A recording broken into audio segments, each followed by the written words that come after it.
first of all, thanks for letting me stay at your place while I'm in Tokyo. You're Sure. always a great host. Anytime. So I wanted to talk to you on camera to give people an idea of, just give them a perspective on life in Japan from an American point of view. How long have you been in Japan? Well, over 20 years. I came over in 1993. That was like a year before I met you. Yeah, that's right. Yeah, I think that's right. Yeah. And what led you to move here? Well, I was doing Aikido in Minnesota, the university, and was very interested in Aikido and Japanese martial arts and Asian philosophy. And my Aikido sensei, who was American, had lived in Japan for a year. And after I graduated, I wanted to take a break and maybe travel somewhere before going to graduate school. And he said, just go to Japan. He made it sound like it was very easy just to come over here and get a job, and that's what I did. So I came over here. Did you get a job before you got here, or did you just fly over and look for a job when you landed? No, I came over on a whim. I didn't have anything lined up. I had about $700 in savings. I didn't have a job lined up. I didn't have an apartment. Didn't really know anybody either. I just came over with my best friend and savings. And back then, it was a little bit easier just to come over and look for a job. And was getting a job easy? It was actually I think for back then the English language industry was thriving, and I think especially if you were American, that was sort of what they were looking for. So I had maybe one or two interviews and got a job offer within a few days. Wow. So was that a one-way ticket, or did you have a return flight planned? I had an open ticket for 1 year. And did you go back home after the year to visit or anything? I did, yeah. So some people have culture shock when they move to a new place. Did you feel any of that? Absolutely. I describe it as being the hardest year of my life. Because back then, this was before the internet, and they're just, I didn't have any friends, I didn't speak Japanese, I didn't really know how to do anything, and I was poor. So there was just very little you could do socially, and I didn't have a girlfriend, and it was very tough. I was living with a friend of mine, but he had gotten a girlfriend very quickly, and so he was out every night, and it was just me by myself. And it was tough. Mm-hmm. Yeah. Yeah, you mentioned being before the internet. Nowadays, people have it much easier with Skype and being able to stay in contact with people. Absolutely. Yeah. Totally different. Mm-hmm. So you've been here for 20 years. Have you ever had thoughts of going back to America? Not really. I find that at first it was very hard, but then the longer you stay here, the easier it gets, and the more fun it is. And if you start to do a job that you really like, then you put down roots. It's harder to go back. Mm-hmm. Yeah. So. You've been very successful in the voice acting business. Well, not at first. At first, I was just teaching English for about 5 years. And then I was sort of fortunate enough to work part-time at a school that had a studio, and they invited me to do a voice test, and that's where I got started doing voice acting and making connections and meeting other voice actors and putting together a voice demo, and then getting established little by little, and then eventually quitting teaching English and doing voice work full-time, and that worked out very well, and I feel very fortunate. So many Americans would have a hard time relating to the idea of leaving America. Mm-hmm. Most Americans are very happy and comfortable there. Americans generally don't travel too much compared to Europeans. Mm-hmm. Were you leaving something? Did you dislike America, or is it just that you really liked Japan? Well, no, there's nothing that I didn't dislike about America, but I had never really traveled abroad until then. I think when I was little, I had gone to Turkey, but besides that, I hadn't really had many experiences traveling abroad. So it was more of just an opportunity that I wanted to take just for a year. My plan was to go away for a year and then just come back and then go to school. Now, I'm really curious about one thing. In America, we hear the word assimilation a lot, and it's common when there are ethnic groups in America that stay amongst their own groups. Americans tend to have this attitude that that's wrong and that Mm-hmm. they should assimilate and Mm-hmm. become more American and speak Mm-hmm. English Mm-hmm. and have friends of white friends is oftentimes what they mean. Mm-hmm. How do you feel about that? Do you feel like living in Japan that you should assimilate and become more Japanese, or do you think it's important to maintain your cultural heritage? Well, I have met Americans who come over and they totally immerse and they want to be Japanese and they sort of, I don't know, in a way disavow their, nationality and the cultural heritage, and they wear a djembe around, and they become very proficient in the language, and um, that strikes me as very, very strange. But for me, I like to still be American and keep an American sort of American style home, and I still watch a lot of American TV. But I it's sort of a balance between both worlds. Because I live in Orange County, Mm-hmm. California, Southern California. Where there's a lot of Mexicans and many other ethnic groups, and the perception I get, particularly from white people, is that they should speak English and forget their native Mm-hmm. languages. Mm-hmm. So I wonder what you think about those ethnic groups in America. Is it okay for them to not really want to learn the language and maintain their Mm-hmm. strong cultural traditions?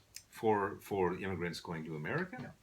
I haven't really formed much of an opinion on it because I live in Japan now. But I think similarly, when I come to Japan, I think it's important that I try to get along and be a good ambassador. So I want to assimilate somewhat, and I'm not and speak Japanese as much as I can. I'm still not bilingual, but I'm functionally fluent, and I think that's important. And similarly, I think when immigrants go to America, I think they should try to become good English speakers and assimilate to some extent. Cool. So your favorite thing and your least favorite thing about Japan? Whoa, that's very broad. Favorite thing and least favorite thing about Japan. My least favorite thing about Japan is very um, homogeneous. It's a very homogeneous culture. So everybody sort of lives by the cultural script, and that's not always a bad thing, but it can be very predictable every day. It's very safe. It's very predictable, but everything's kind of bland in some ways. There aren't a lot of strong personalities. Japanese people tend to think alike, to be honest. So um, um, there's not a lot of surprises in Japan. So maybe that's one of my least favorite things about Japan. And the other question was my favorite thing about Japan. Probably the opportunities that it bestows on foreigners who come here, who are willing to assimilate a little bit and who have a little bit of talent and are given certain opportunities.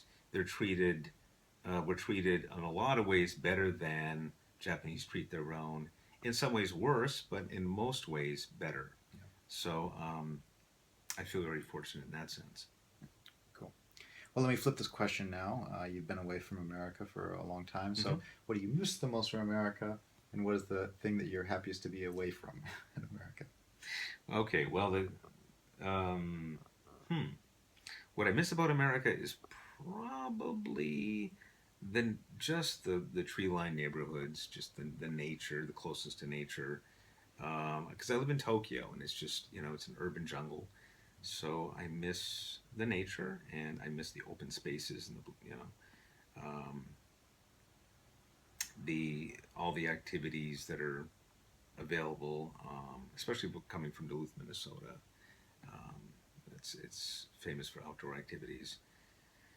Um, what else? Honestly, a little bit the shopping, just because of I think there's just more selection in America. That sounds a little bit trite. Um, hmm, what else do I miss the most? Mexican food, you mentioned Sure, Mexican food. If you go to a supermarket, you have a lot of selection. So probably just the selection.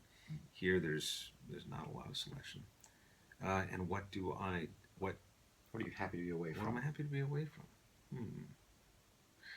Well, I'm from Duluth, Minnesota, which is still a pretty safe city, but America does have a lot of violence. I think gun violence. Has never affected me, but when I hear the news, it's a lot of Japanese have this impression of America being a very dangerous country, and here it's very safe. You can leave your doors unlocked. You can go anywhere you want, 24 hours a day, and still feel safe, Yeah. even if you're a woman. So. Yeah. Side story: I left my iPad at the train station the other day, Mm-hmm. and I was really nervous because I use that thing for so much. And I called them up and asked them to check the locker that I left it in, and they found it and they held it for me. It was hours sitting in the locker all by itself, and I think if that was in the U.S., it probably would have been gone. Sure. Yeah, I've had similar stories. Yeah. All right. Well, before we end this, Chris, it wouldn't be a Budo Jake interview if we didn't talk about martial arts. So you've been active in Aikido for a long time. How many years now? About 25 years. And not too long ago, you started Judo. That's right. So you've been training at the Kodokan for a while, and a lot of the viewers have probably watched the video that I filmed when I was there the other day. How is it training at the World Judo headquarters? Mm-hmm. Well, I had never studied Judo before, so Judo is very new to me. Foreigners are very welcome at the Kodokan. I think some people have the impression that maybe foreigners are looked down upon or treated differently, but I didn't get that feeling at all. I think everyone feels there are a lot of instructors there that do speak English and have taught internationally or have competed internationally. So I felt very welcome. Everyone's very friendly, the instructors and the other students. What else can I say? I find the classes can be very big. There's not a whole lot of individual attention, and things are fairly routine. But I do enjoy the training and the conditioning aspect of it, and just learning a new form of movement and a new art. And what's the cost?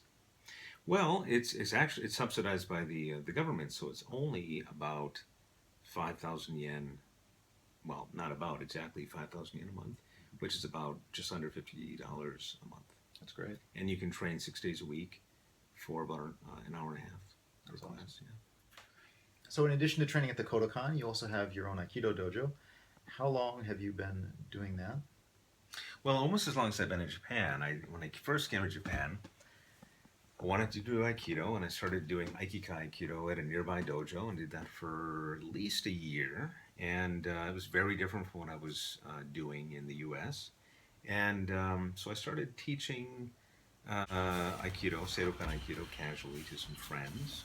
And then I asked for permission to test them. Then the founder of Sedokan Aikido at the time, Rod Kobayashi Sensei, said, "Why don't you make it official?" And that's what I did. And that was in the spring of '95. And that's when it became official, Sedokan Aikido Tokyo. And so I've been teaching since then. You ever had any issues like dojo storming or people giving you a hard time for being a white guy teaching in Japan or anything like that? No.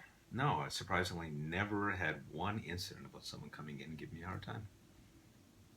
A lot of people, after training for as long as you have, they start to lose interest. What keeps you interested in Aikido? Well, I think that Aikido is, you can always improve. It's always fun. It's always interesting. And when you're teaching it, there's always new energy in the dojo. So it's always fun just to share something and share that experience of teaching Aikido to new people. And so that motivates me. And I'm always learning something for myself every time I teach. You have to sort of know what you're doing when you teach something. So you probably heard the saying that you can't really understand something until you teach it. And I agree with that. And I understand you might be starting your jiu-jitsu journey next year? Yeah, I'm curious about BJJ, Brazilian Jiu-Jitsu.